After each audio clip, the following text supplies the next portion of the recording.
우리가 주님과 동행할 때 어떤 사람들이에요? 공감할 수 있는 사람입니다. 그러니까 결국은 우리의 의가 아니라 주님의 그 마음을 부어주실 때 우리가 사랑도 할 수 있어요. 솔직히 제가 회심하기 전과 후의 차이를 확실히 느끼는 게 뭐냐면 제 도덕감, 그다음에 제 의지, 그다음에 제 생각으로 아무리 선한 척 해봐야 바닥이 금방 드러날 뿐만이 아니라 그게 결국은 선할 수가 없어요. 근데 오직 주님께서 나한테 부어주시는 그 주님의 마음을 제가 느낄 때 그때 내가 변신하는 거예요.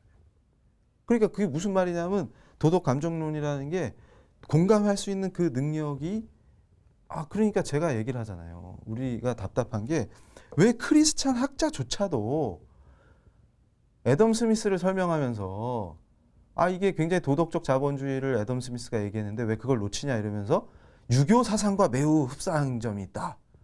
인의를 실천하고 이러면 안 돼요. 제가 얘기를 하잖아요. 아니 스코틀랜드 출신 아닙니까?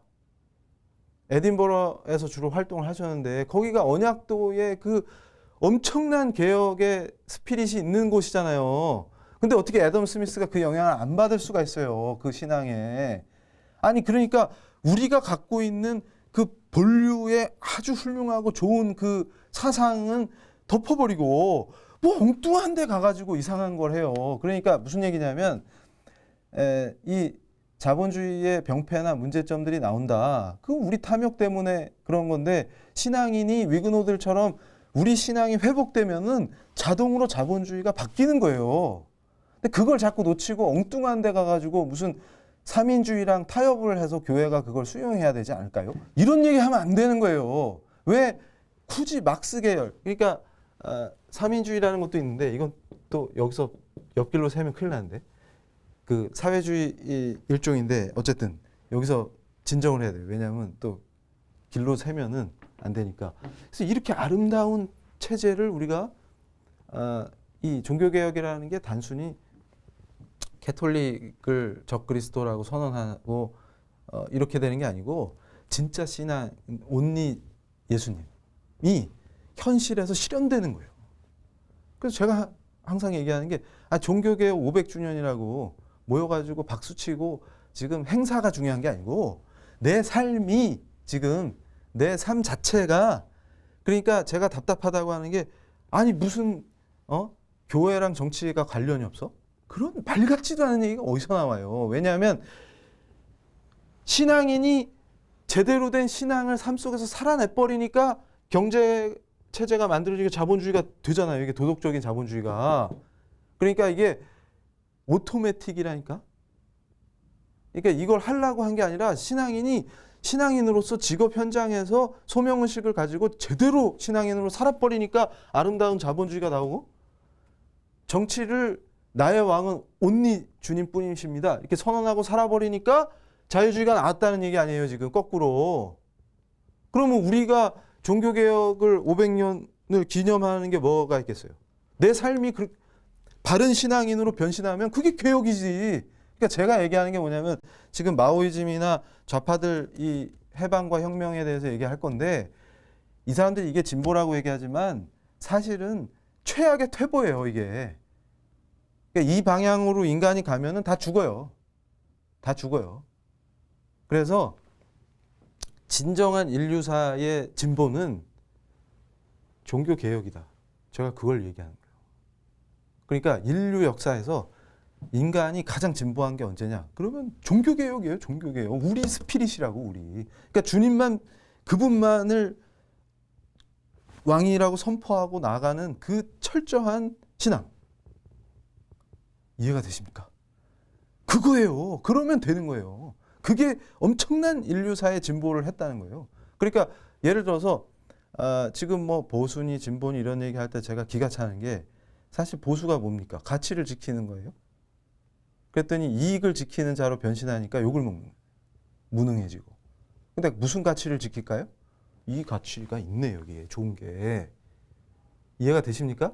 그렇게 해서 이 진정한 종교개혁의 개혁주의의 가치를 우리가 신앙으로 지켜내는 삶을 살아버리면 그게 가장 진보적인 게 되는 거예요. 그러면 한국 사회에서 만약에 뭐가 진보냐 이렇게 물어보면 이 마르크스에서 파생돼 가지고 나온 이따위 인간을 말살시키는 이런 게 진보가 아니고 개혁주의를 제대로 하면 개혁이라는 말이 얼마나 진보적입니까? 우리가 진보의 사실은 원조의 원조, 인류를 발전시킨 이해가 되세요? 그러니까 제가 지금 흥분해서 얘기하는 게 왜 이걸 자꾸 우리가 놓치냐는 거예요. 맨날 모여가지고 세미나 한다고 밑줄 치고 종교개혁을 기념합시다 박수치고 이게 중요한 게 아니에요.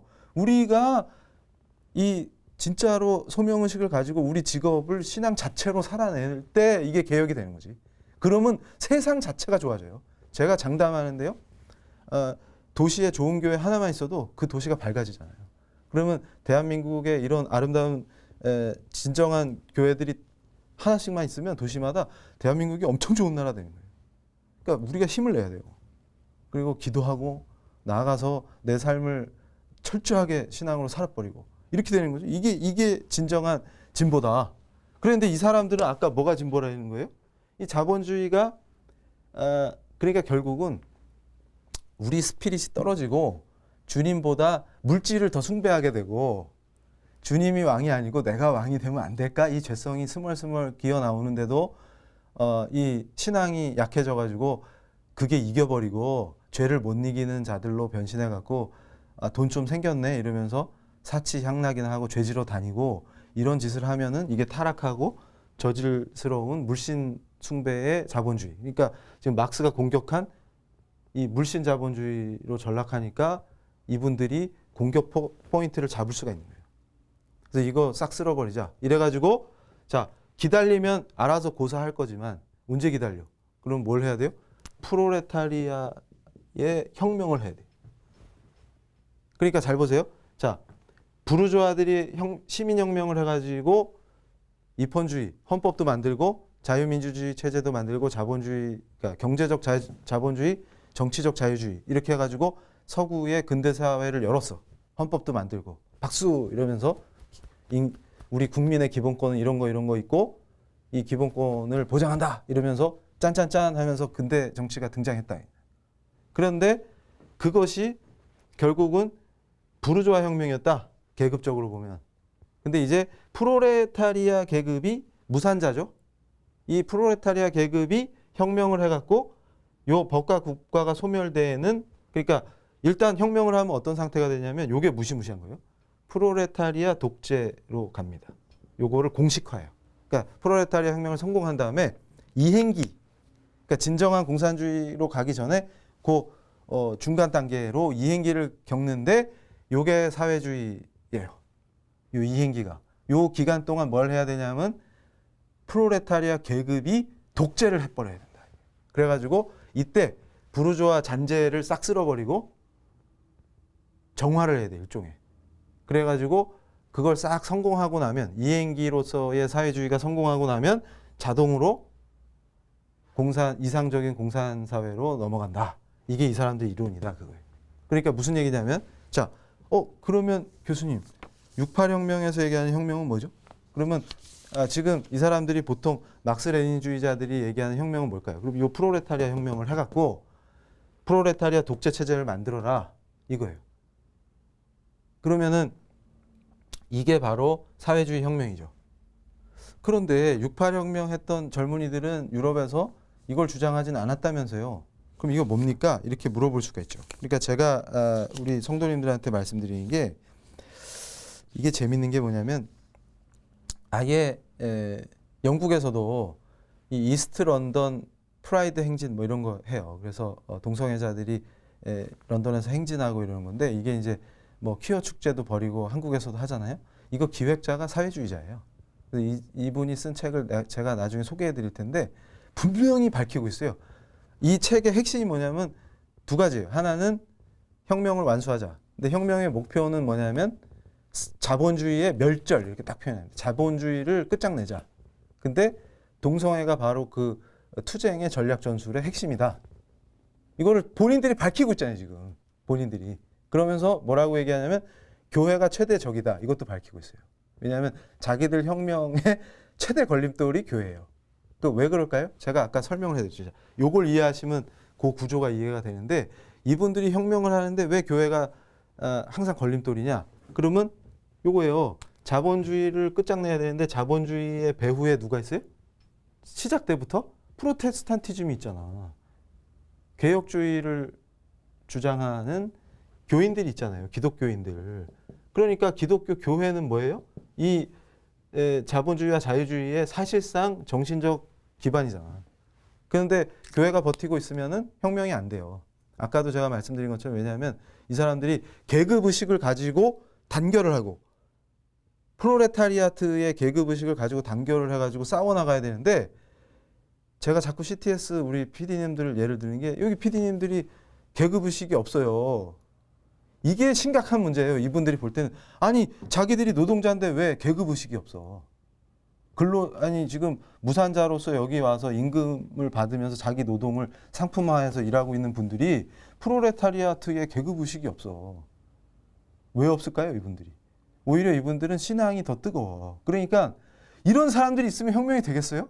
그러니까 뭐냐면 이 CTS 사업주를 적으로 여기고 자본주의 세상 자체를 적으로 여겨서 지금 투쟁을 전개해 나가야 되는데 이분들은 투쟁할 생각이 없네 보니까. 기도하고 만족하면서 바보처럼 기뻐하고 막. 뭐가 기뻐요? 지금 착취당하는데. 그러면 저는 기뻐요. 이러니까 이 사람들이 볼 때는 이게 혁명이 안 돼. 이 사람들 때문에. 그러니까 교회가 없어져야 혁명이 되는 거예요. 그러니까 저부터도 예를 들어서 이종훈 교수 당신이 지금 재직하고 있는 그 대학을 적대시해야 돼. 왜냐하면 이게 부르주아 자본주의 체제 부르주아들 살판난 이 자본가들을 위해서 만들어 갖고 학생들한테 그 자본주의 이데올로기를 주입하는 그런 아주 나쁜 기관인데 거기서 당신이 계급의식을 갖고 대학 당국과 싸우고 제가 보직 교수거든요. 보직 교수 스스로 보직을 막 해체해버리고 대학과 싸우고 막 이렇게 해 나가야 지금 투쟁이 될 판에 이 사람은 무슨 학생들한테 예수님 믿자 이러면서 우리 대학을 위해서 기도하자 이러고 앉아있고 대학을 위해서 헌신해서 이 대학을 살려야 합니다. 주여 살려주소서 이러고 앉아있으니까 대책이 없는 인간이지. 계급의식이 없거든. 그러니까 교수라고 하는 지식인도 이 계급의식을 가져야 돼요. 이 사람들의 얘기가 뭐냐면 모든 직역의 모든 사람들이 이 계급의식을 탑재해갖고 혁명의 투사로 변신해야 혁명이 된다 그래요. 그러면 예를 들어서 이 사람들이 원하는 혁명을 했어도 대학은 남아있어야 되잖아요. 이게 부르주아 세상을 유지시키고 지배할 수 있도록 돕는 이데올로기를 생산하는 기관에서 혁명기관으로 바뀌는 거지 이제. 이해가 되세요? 건물이 그대로 있고 사람 그대로 있는데 대학도 있어요. 김일성 대학 있을 거 아닙니까? 이 사람들은 대학을 왜 운영하겠어요? 이게 혁명 도구지. 그렇게 바꾸려고 우리가 다 같이 노력을 해야 되는데 저분들은 맨날 무슨 이상한 신앙에 빠져가지고 예수님이 왕이라는 둥 말도 안 되는 얘기를 하면서 대학을 위해서 기도하고 그리고 수당이 중요한 게 아니라 내가 몸담고 있는 이 대학을 어떻게 하면 발전시킬까 이거 하고 앉아있고 대학을 부셔버려야 되는데 다 자본가의 장난질인데 그리고 기업이 하는 대학인데 확 부셔버려야지. 거기서 그걸 발전시키겠다고 수당도 안 받고 기도하면서 밤늦게까지 고민하고 이러면 나쁜 놈들인 거죠. 이해가 되세요? 그거예요. 이 판이 지금 그랬는데 여기서 이제 진짜 중요한 대목으로 이제 넘어갑니다. 그랬는데 이 사람들이 놀란 게 뭐냐면 소련이 망했다. 근데 6.8이 일어날 때만 해도 소련이 망하지 않았지. 존재하는데 자기들 기대에 못 미쳐. 그러니까 뭐라고 물어보면 제가 이 펠릭스 가탈이라고 이 좌파들 특히 이제 동성애 투쟁하는 사람들의 사상적 기반이 되는 이 좌파 철학자의 이론을 설명한 이론서의 일부를 제가 소개해 드릴게요. 자, 아직도 혁명을 얘기할 수 있는가? 이렇게 물어봐요. 그러면서 이념에 입각해서 대중을 지도하고 대중의 힘을 집중해서 그 형태는 봉기다. 봉기해서 혁명한다. 그 말이죠. 국가 권력을 장악하는 것을 혁명이라고 할 때 여전히 그러한 혁명이 필요한가? 자본주의의 패절, 자본주의를 폐지하고 절멸시킨다. 그 말이에요. 자본주의의 패절을 주장하는 사람들은 과연 어떤 혁명의 상을 가지고 있을까? 소련이나 동구의 붕괴를 경험하고도 여전히 그러한 혁명을 주장할 수 있을까? 이거는 소련 붕괴 이후의 좌파들의 고민이에요. 이때 지금까지는 혁명을 권력 정학이라는 관점에서 주로 파악해왔다. 하지만 서구에서는 이미 68혁명을 계기로 많은 사람들이 이와는 다른 다양한 실천과 사유를 수행해왔다. 이렇게 딱 얘기하잖아요. 제가 설명한 거랑 딱 맞아떨어지죠. 이게 뭔 얘기냐면 이제 혁명의 스타일이 바뀌었다. 그러니까 거시정치가 미시정치로 내려온다. 이게 무슨 얘기냐면 이게 무시무시한 거예요. 자, 주변적이고 소수자적인 위치로 밀려난 개인들 및 소규모 집단들, 유색인, 여성, 어린이, 동성애자, 환자, 이민자 이런 사람들을 중심으로 이들의 권리를 복권시키고 그러니까 소외됐다 이거지. 그 과정에서 어떻게 된 거예요? 대립, 계급 대립이라는 세력 관계 수준을 어떤 거시적 정치, 그러니까 뭐 국회 문제, 대법원을 누가 구성하느냐, 왜 남자들만 대법관이 되느냐, 뭐 이런 식의 투쟁 말고 이것도 중요하지만 그걸 무시한다는 게 아니라 진짜 핵심적인 혁명의 구조는 뭐냐면 욕망 경제라고 표현하는 게 있어요. 자본주의에 오염된 욕망 경제. 그러니까 제가 아내랑 맨날 실실거리고 좋다고 둘이 손잡고 돌아다니는 이런 저급한 욕망 경제, 부부 단위 이런 게서 뭐냐면 개인, 부부, 가족, 학교, 활동가 집단, 감옥, 동성애 이런 것들이 모든 전선 그러니까 생산해내는 과정에 투여되는 모든 전선에서의 정치 투쟁을 모색하자 이거예요. 근데 여기서 동성애가 제일 중요한 정치 투쟁의 전략 전술이 되는 이유가 뭐라고 했습니까? 교회를 쓰러뜨리는데 가장 확실하다. 그러니까 선명하게 창조 질서를 부인하고 유물론적 세계를 구성하는 거예요. 그러니까 성별조차도 인간이 지가 원하는 대로 50 몇 개에서 하나씩 고르면 되니까 이거는 내가 다른 건 바꿀 수 있었는데 성격도 기도해서 바꾸고 다 바꾸는데 기도로 안 바뀌네. 성별이 안 바뀌네. 근데 그것도 네가 속고 있으니까 하나님 같은 게 원래 없어. 그러니까 니를 창조했다. 이거 말이 되냐? 그걸 말도 안 되는 얘기를 네가 속아가지고 지금 창조주가 있다는 둥 뭐 이러고 앉아있으니까 거기 속아가지고 착취를 원해서 당하고 있지 않냐. 그러니까 그거를 X표 치고 성별조차도 네가 정하면 되는데 한 50대까지 있는데 이렇게 돼버리니까 어떻게 돼요? 사람들이 철저하게 유물론적인 사고로 무장을 하니까 교회를 경멸하고 공격하고 싶어지고 막 이런 사람들로 바뀌어버려요. 근데 이거를 공교육 시스템에서 교육을 시켜버려요. 애들 어릴 때부터. 그러니까 여기서 뭐라 그래요? 모든 전선이 한 전선이 다 투쟁의 장이잖아. 그래서 가타리가 뭐라고 표현하냐면 횡단성 유목주의를. 그러니까 우리 크리스찬을 매우 잘 따라요. 우리 유목민 스타일로 우리는 전도하고 다니고.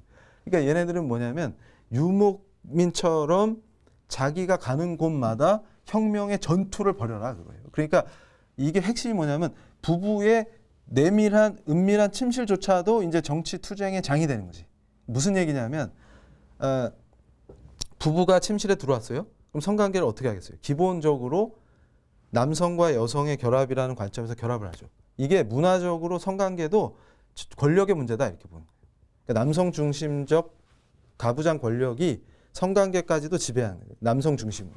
이해가 되세요?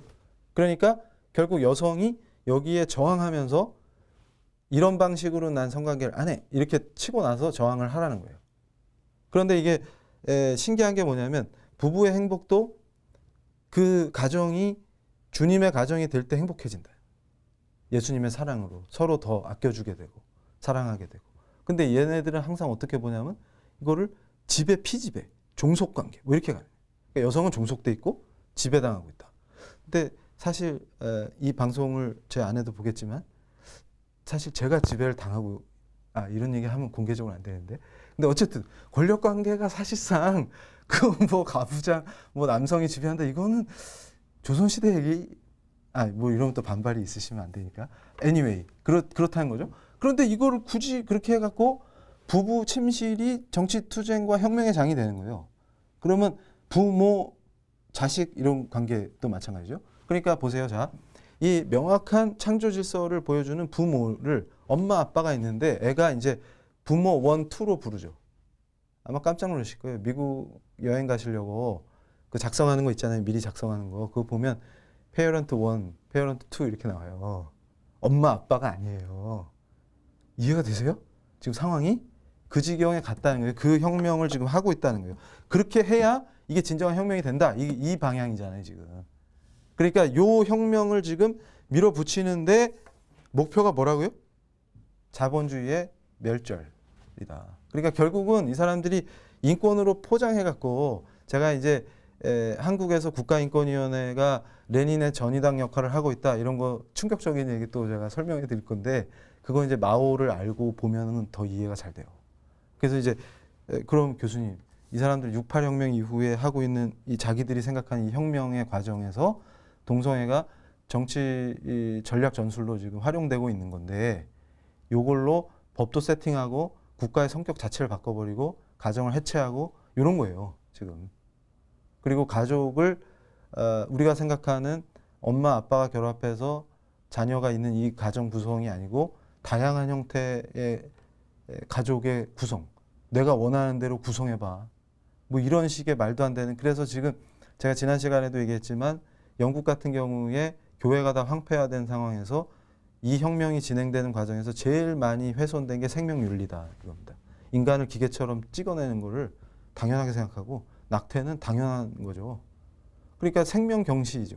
그러니까 인간이 존엄하다라고 하는 차원에서의 인권이 사라지고 인간을 오히려 자기들이 맨날 뭐 물화시킨다고 맨날 그러더니 진짜 물건 취급하고 공장에서 찍어내가지고 게이 커플한테 입양식 보내고 이런 짓거리 하면서 생명 윤리를 파괴하는 짓이 어떻게 인권이고 이게 진보예요. 이게 퇴보지. 그러니까 오히려 로크가 얘기했던 자연권, 자연법 이런 아름다운 근대 인권을 만들었을 때는 하나님께서 우리를 창조해 주셨기 때문에 그분의 형상에 따라서 그래서 우리가 존엄한 건데 그래서 제가 논쟁할 때 그렇게 얘기해요. 인간 중심의 인권론 얘기하시는 분들한테 그러면 당신들은 인간이 왜 존엄한지 설명해봐라. 이론적으로.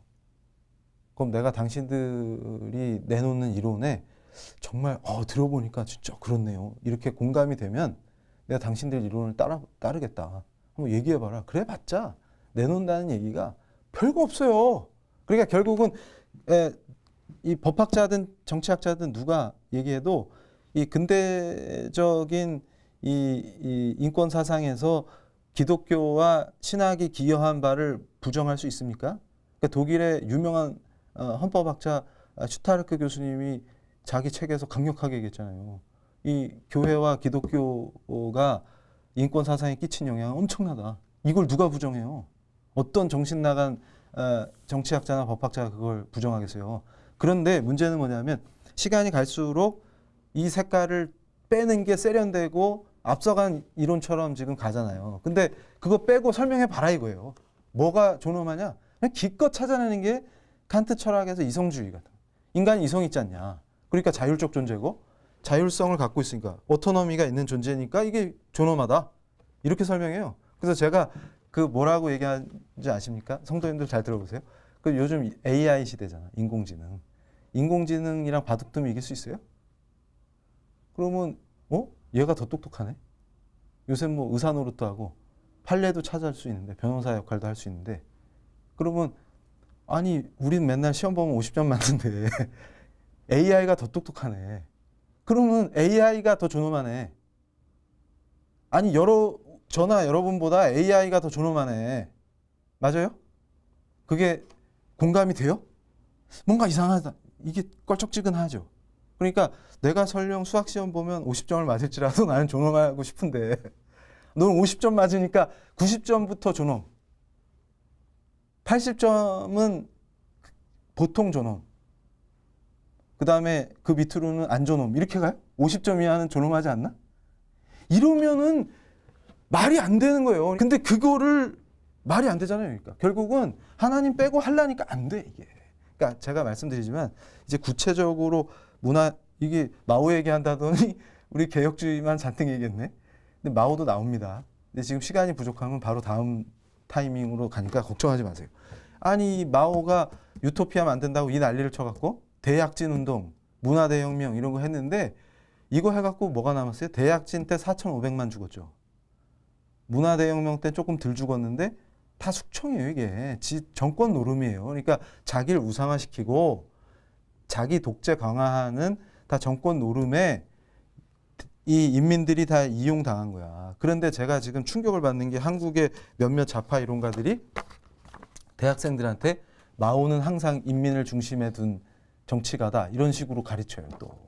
그러면서 마오는 서양의 그런 이 정통 마크시스트 레닌주의자들과 다르게 인민을 유교적인 이것도 탑재돼 있기 때문에 무지하게 인민을 사랑하는 지도자다 이런 거 가르쳐요. 근데 이 미친 마오이즘이 이 68혁명 이 제가 말하는 이 미시 정치와 이 생활 세계에서의 혁명 모든 생활 영역이 다 혁명이라고 하는 이거에 어떤 영향을 끼쳤는지 이제 본격적으로 제가 설명을 드리겠습니다.